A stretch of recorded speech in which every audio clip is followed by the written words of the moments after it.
మంతంలో 7వ వార్డు అభ్యర్థి ఇంటి ముందర ఈ రకంగా పోలీసులు మఫ్టీలు అదేవిధంగా ఆ ఇంటి ముందట ఇంట్లోకి ఎవరు వెళ్లకుండా బయటికి రాకుండా మరి ఇక్కడ ఎక్కడ వాళ్ళని అక్కడ అడ్డుకుంటూ ఇంటి ముందరనే కారు పెట్టుకొని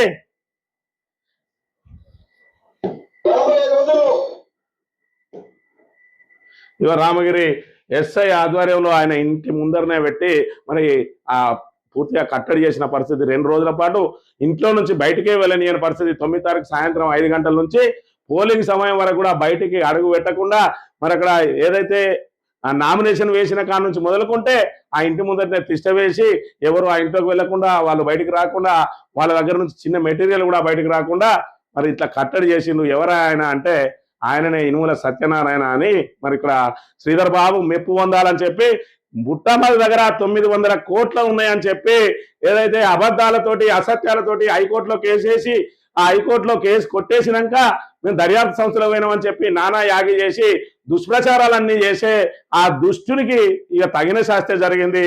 మరి గతంలోనే చూసినాం ఆయన మీద 4 కేసులు పెట్టించిండు శ్రీధర్ బాబు.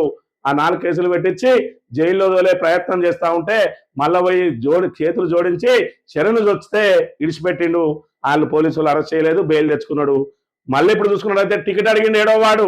టికెట్ నీకు ఇయ్యమని చెప్పి వేరే వ్యక్తికి ఇచ్చి ఈయనను ఇండిపెండెంట్ గా ఉపసంహరించుకోమంటే ఉపసంహరించుకోకపోతే ఆయన మొత్తానికి కట్టడి చేసిండు. ఇకనన్నా సిగ్గత్తదా ఇనుమల సతీష్ అనేది చూడాలి.